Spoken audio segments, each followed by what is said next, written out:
Oke, Assalamualaikum warahmatullahi wabarakatuh. Perkenalkan, nama saya Muhammad Zaki Atala dengan NIM 3 digit terakhir 011 dari TRO A Sekolah Teknologi Rekayasa Otomasi Sekolah Vokasi Universitas Diponegoro. Di sini saya akan menjelaskan mengenai FreeRTOS tingkat advance, yang mana tingkat kenapa disebut tingkat advance karena ini menggabungkan berbagai fungsi-fungsi yang ada di microcontroller seperti ADC, DAC, eh, SPI, dan itu sih. Oke, langsung saja penjelasan teknis dan terstruktur mengenai arsitektur VRTOS serta mekanisme sinkronisasi untuk engineer embedded yang sudah memahami dasar-dasarnya. Dan fokus pembahasan ini bakal diarahkan kepada struktur, sistem, keputusan desain yang kritis, serta praktik implementasi yang menjaga kode tetap aman, deterministik, dan efisien. Dan contoh yang dibahas itu mencakup STM32, SP32, dan lainnya. Oke, langsung aja ke event graph atau Big Fact dan Synchronization Pattern. Event Graph di FreeRTOS menyediakan mekanisme sinkronisasi berbasis bit yang efisien, thread safe, dan deterministik. Teks dapat menunggu dengan logika AND ketika semua bit harus aktif atau OR ketika salah satu bit terpenuhi. Pendekatan ini mengurangi polling, memperjelas dependensi antar teks, dan menjaga latensi tetap terkendali. Di sini ada 5 event graph synchronization. Yang pertama ada text wait with OR atau teks bangun kalau salah satu event yang ditunggu sudah terjadi, dan text wait with and teks bangun hanya kalau semua syarat itu udah terpenuhi. Dan ada sensor ready set bit, sensor mengirim tanda bahwa data sudah siap diproses. Terus ada DMA complete set bit transfer DMA selesai, dan teks lain lah boleh lanjut. Kemudian ada event group hold bit. Bit sini disimpan secara atomik di satu tempat. Pada sistem tim MCU, event group paling efektif untuk sinyal lokal yang membutuhkan respon cepat, seperti sensor ready atau DMA complete. Untuk komunikasi antar node, gunakan bridging text yang menerjemahkan event lokal menjadi pesan terstruktur.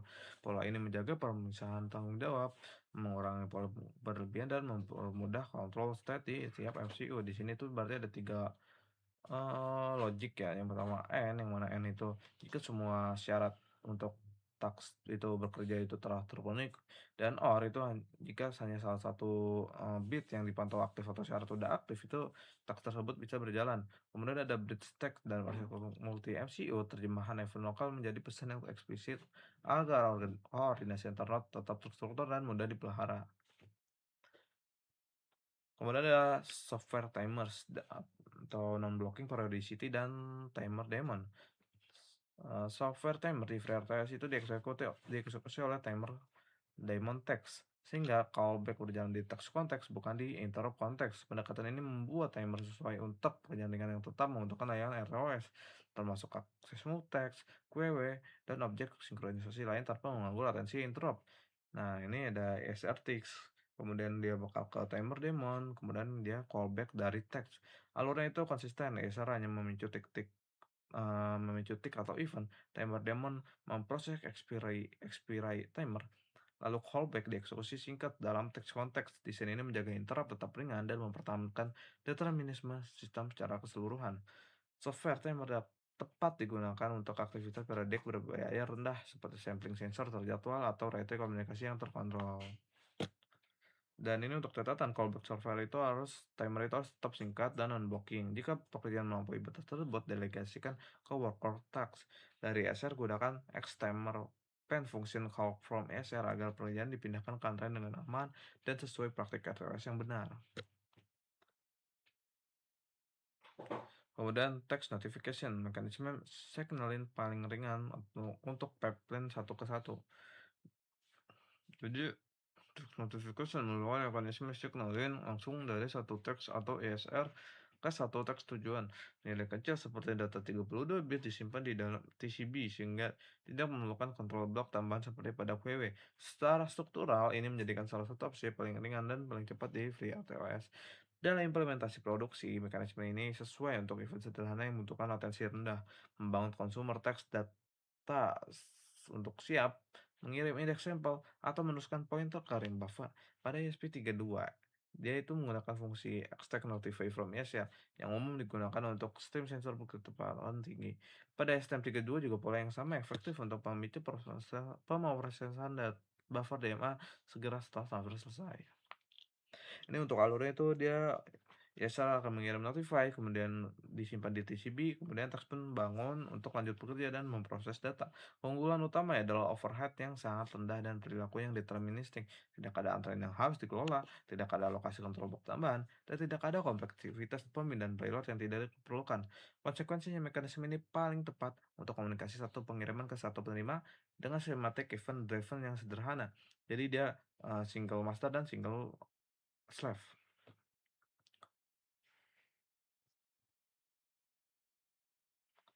Meski begitu, dia memiliki batasan yang mana itu kurang cocok untuk banyak pengirim, banyak penerima, atau pesan yang panjang. Kemudian semapur varieties, binary, counting, dan mutex. Varieties itu menyediakan tiga semapur yang paling umum digunakan yaitu binary semapur, counting semapur, dan juga mutex, yang mana binary itu untuk memberikan sinyal event discrete, counting untuk membatasi akses ke resource dengan kapasitas terbatas, dan mutex untuk melindungi data bersama dari akses terentak yang tidak terkoordinasi. Bisa dibilang ini mutex itu sebagai kunci lah untuk menjalankan teks. Sedangkan binary semua untuk sinyal event yang discrete. Kurang lebih seperti itu ya. Nah, seperti yang kita tahu, binary itu discrete, counting itu dia untuk resource dengan kapasitas yang terbatas, seperti 3 buffer yang tersedia atau 5 koneksi yang dapat aktif secara bersamaan, jadi dia akan menghitung counting ya. Dan mutex yang digunakan untuk serialisasi akses ke data bersamaan agar integritas data tetap terjaga dan race condition dapat dicegah. Dan ada priority inheritance, yang mana itu low priority dia bakal memegang mutex jika teks A yang memegang mutex itu terlebih dahulu menahan resource yang diperlukan bersama. Kemudian hack priority akan menunggu. Jadi teks B itu akan terblokir sampai resource tersedia kembali. Jadi jika ada low priority, misalnya ada dua teks yaitu low priority dan high priority, dia misalnya yang low priority dia megang teks duluan, dia bakal menyelesaikan teksnya terlebih dahulu dan menahan resource yang diperlukan. Kemudian jika sudah yang high priority itu dia bakal terblokir atau dalam keadaan steady, menunggu teks dari low priority ke high priority. Dan jika setelah selesai teks pada low priority, baru high priority akan apa namanya, didulukan. Dan karena, muteksnya udah pada alur yang seharusnya, yang mana high priority terlebih dahulu, maka alur akan, tetap mengikuti, kasta prioritas, yang mana high priority akan lebih didulukan. Dan kemudian ada owner inherit priority. Teks A yang sementara menerima prioritas lebih tinggi menyelesaikan pekerjaan. Nah, itu yang tadi aku udah jelasin.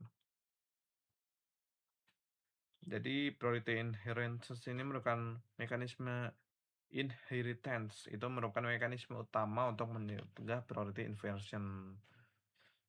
Jadi, agar tidak tertabrak lah. Jadi mutex itu sebagai kunci untuk menjalankan task. Walaupun yang megang tuh low priority, sama dia megang task dan task-nya itu belum selesai, sama dia megang mutex dan task-nya itu belum selesai, task-nya itu bakal diselesaikan duluan, baru mutex-nya bakal dilepas. Kemudian ada memory management ya, ada heap 1, heap 5, dan fragmentation. Dalam FreeRTOS, heap adalah area alokasi dinamis untuk objek yang dibuat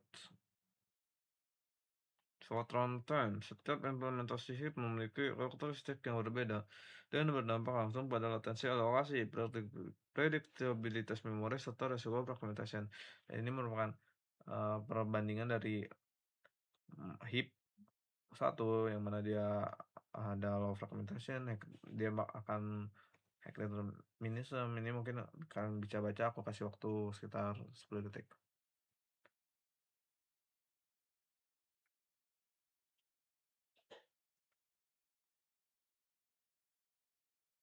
Ini bisa bilang ya perbandingannya lah, implementation ini agak kurang bagus ya artinya.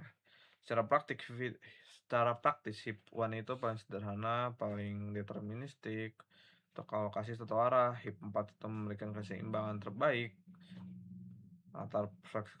antara fleksibilitas dan pengendalian fragmentation.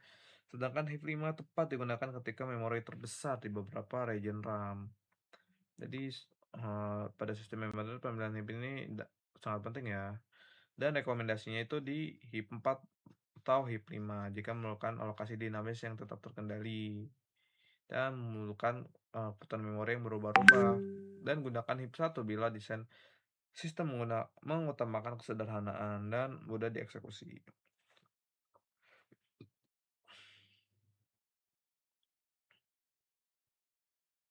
Kemudian ada static allocation, deterministic memory for safety critical system.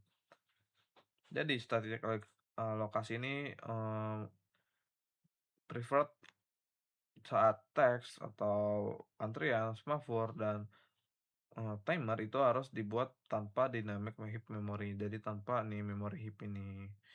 Jadi, pembuat bakal sebuah TCB, stack, dan control block up from dan kernel untuk prealokasi objek selama, teks itu berjalan, dan model ini deliver menggunakan memory usage, eliminate fragmentation risk, dan simplify safety review for standar. Jadi ini ada standarnya ya untuk keamanan, untuk safety lah. Nah, ini yang pertama alurnya ini dia bakal compile, time layout, terus dia hubungkan dengan script dan menjalankan init. Di STM tuh TCB dan stack itu biasanya ditempatkan dan dihubungkan pada sesi yang dilindungi dengan MPU untuk task yang sangat kritikal, dan di SP itu didesain untuk yang enggak task yang tidak kritikal atau data yang tidak kritikal itu bakal digabungkan pada PSRAM. Sementara RTOS objek itu bakal mempengaruhi penjadwalan, scheduling, dan kontrol saat terjadi statik. Kemudian critical section versus mutex. Ini untuk analisis komparatifnya ya. Jadi critical section itu digunakan untuk melindungi operasi yang singkat dan harus selesai secara atomik. Umumnya dengan menonaktifkan interrupt untuk interval yang sangat terbatas. Sedangkan mutex itu nggak nonaktif ini interrupt, tapi mekanismenya berbasis blocking dan priority inheritance. Sehingga lebih tepat untuk operasi yang lebih panjang dan untuk sistem banyak teks yang bersaing. Jadi yang paling banyak digunakan itu mutex. Dan ini untuk perbandingannya kalau mutex itu gimana, kalau critical section tuh bakal seperti apa, kelebihan dan kekurangannya. Kemudian ini untuk message buffer dan stream buffer, variable message dan byte stream. Jadi message buffer itu digunakan untuk pengiriman pesan dengan ukuran variabel, sedangkan stream buffer itu dirancang untuk aliran byte yang kontinu. Dan ini bisa kalian baca sendiri untuk perbandingan komparasinya untuk message buffer dan stream buffer. Yang mana stream buffer itu dia continue byte dengan trigger level, sedangkan message buffer itu discrete dan message-nya tergantung dari header. Kurang lebih seperti itu untuk intinya itu message buffer itu pengiriman pesan discrete, stream itu byte yang continue atau analog. Dan message buffer itu biasa digunakan di frame protokol atau transaksi antar teks, sedangkan stream buffer itu lebih tepat untuk data kontinu seperti sensor, UART, audio stream. Dan ini QW atau QW set dan multi MCU coordination, monitoring multiple object dan arsitektur rata distribusi. QW set itu memungkinkan satu teks memantau beberapa QW atau semafor secara serentak tanpa polling berulang. Ketika salah satu objek siap, teks dipilih melalui XQW select from set. Pendekatan ini tepat untuk gateway yang menerima event dari UART, CAN, atau SPI, karena teks dapat merespon kejadian pertama yang valid dengan deterministic overhead yang rendah. Dalam arsitektur multi-MCU, setiap board menjalankan RTOS lokal masing-masing dan berkomunikasi melalui protokol ringan seperti UART, framing, dengan CRC atau SPI dengan master scheduler. Pada implementasi yang matang, ya, master STM32 itu mengkoordinasi beberapa slave STM32 menggunakan QW set, sequence number, ACK atau NACK, dan flow control untuk menjaga integritas data. Prioritas tinggi dari codification dan DM digunakan untuk menekan latensi dan mempertahankan throughput pada beban sistem yang nyata. Jadi itu yang untuk bisa dibilang sebuah lapisan dasar yang membangun pondasi dari sistem embedded yang itu reliability layer, ya watchdog, heartbeat, dan direct notification untuk menjaga robust atau ketahanannya. Kemudian slave node, terus ada master koordinator, peripheral yang mana komunikasinya ya, ada UART, CAN, SPI, DMA, dan lain-lain. Terus ada central QW set ini untuk tingkat lanjut yaitu RTOS ya, dia sebagai hub monitor UART, CAN, SPI, antrean SPI, dan semapur. Dan untuk program yang digunakan,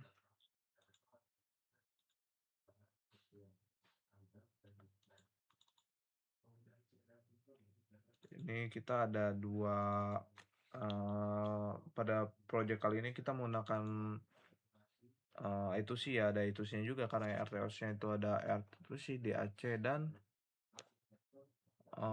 SPI dan ADC, dan itu sini diintegrasikan menggunakan ini ya, ESP sebagai master dan slave sebagai STM. Ini untuk scan itu sini ada alamatnya ini ya, 0x08. Terus ini selain institusinya komunikasi antar ESP dan STM, tapi juga ada institusi untuk menampilkan screen di LCD ya. Dia pakai ini library ada Fit. Terus untuk define pin-pinnya ini bisa kalian lihat. Ini untuk SD card pin itu pin 5, push button B pakai pin 4. Untuk SP LED itu pakai pin 2. Dan ini untuk pembacaan data sensor, karena data sensornya itu diambil inputannya dari DHT,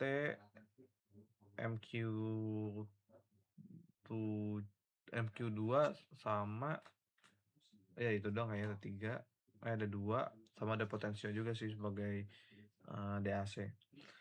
Nah ini bisa kalian lihat nih, ada port MQ2, terus ini untuk DHT, ini bagian ini untuk DHT, ini untuk DAC, ini MQ ini untuk ini untuk ADC, ini untuk sensor salah satunya, pendamping DHT. Kemudian ini ada pembacaan DHC. Jadi ini untuk muteksnya ya, semapurnya kita pakai data mutex, kita nggak pakai yang tadi critical section, tapi kita pakai mutex. Terus ada SD card juga ya, SD card value-nya itu DHC-nya itu jadi pembacaannya pakai SD card. Ini kurang lebih seperti ini untuk codingan di ESP sebagai master dan yang menerima data ya, dan mengirim perintah dan menerima data. Kemudian untuk yang slave, dia untuk fungsi-fungsi dari sensornya itu di sini dia. Nah ini DHT pinnya dia pakai PA0, terus untuk potensio di PA3, MQ2 dia pakai PA4, DAC ini ya yang SD card reader itu pakai PA5, dan LED itu dia pakai PB0. Nah ini fungsi-fungsinya yang dikelola RTOS. Pertama tuh baca digital, terus baca analog dan digital, kemudian menerima data dari sensor-sensor. Oke, paling itu aja. Terus untuk dokumentasinya ya. Di sini adalah percobaan yang ke-11 yaitu apa namanya? Aku mohon maaf ini gambarnya malah potret pas pengambilan videonya, mohon dimaklumi. VRTOS Advance. Di sini kita menggunakan komponen OLED sebagai tampilan dan penggunaan komunikasi I2C. Terus di sini kita ada SD card, kita ada potensio sebagai trigger dari analog to digital. Di sini ada sensor MQ02 sebagai sensor pertama. dan yang kedua ada sensor DHT22 yaitu dideklarasikan sebagai sensor yang kedua. Nah, selanjutnya di sini kita juga menggunakan STM32 serta LED dan pas button nih yang kecil. Nah, di sini sudah terintegrasi dengan program yang sudah dibuat. Jadi program yang sudah dibuat itu seperti ini ya teman-teman. Terus juga platform Ion juga seperti ini. Nah, di sini juga STM Master Base Live lah. Master Slave. Nah, Ini Slave dulu. Nah, di sini ini kita deklarasikan STM32 ini sebagai slave. Nah, makanya di sini codingannya itu STM32 sebagai slave seperti itu. Dah, Upload nih. upload. Nah, jangan lupa di-upload. Ini adalah proses untuk uploading dari program yang sudah dibuat pada praktikum yang ke-11 yaitu FreeRTOS Advance. Nah, di situ apabila sudah sukses, maka lanjut untuk membuka dari program ESP sebagai master. Oke, di sini adalah program ESP sebagai master. Oke, sudah seperti itu. Nah, di sini juga ada platform IO yang sudah dibuat juga. Selanjutnya langkah saja yaitu untuk bisa mengupload dari program yang sudah dibuat.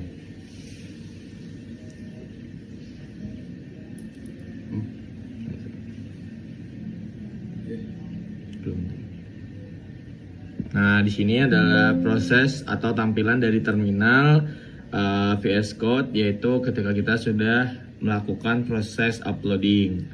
Nah, di sini pada ketika kita upload, usahakan juga untuk cara untuk menanggulangi error ya, kita dapat menekan tombol boot nih di sebelah sini bootnya. Nah, tampilan dari terminalnya kan seperti ini. Tuh, ada 38, 46. Ini adalah persentase dari kelangsungan kita saat proses upload. 44 hingga 100 nantinya. Nah, sini sudah 100. Nah, ini juga tertampil sukses. Nah, selanjutnya kita akan masuk pada hardware yang sudah kita Jeda. Selanjutnya, ini adalah langkah awal dari pembacaan yang tertampil pada OLED, yaitu ada temperatur dan humanity atau kelembapan. Nah, di sini karena kita menggunakan mana tangannya? Menggunakan DHT22 dan MQ02. Nah, di sini juga ada nilai dari potensio serta nilai dari MQ2 itu sendiri. Serta terdapat juga DAC outputnya yaitu berupa tegangan dari DAC itu sendiri serta indikator SD card. Nih kita menggunakan SD card kan.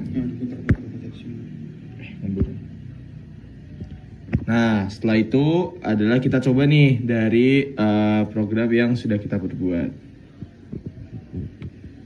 Nah, di sini apabila mentok pada potensionya nilainya terdapat potensio 4095 dan DAC out-nya yaitu 3,30. Terus tertampil pada serial monitor. Kok sih kah?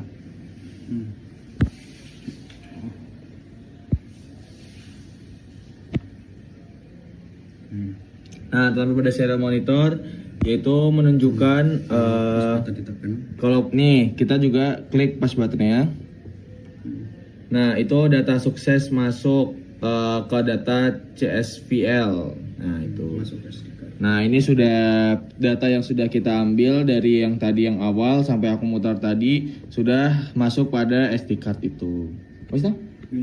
Oke, cukup video dari kita. Video baik. Oke, mungkin segitu aja. Kurang lebihnya mohon maaf. Assalamualaikum warahmatullahi wabarakatuh.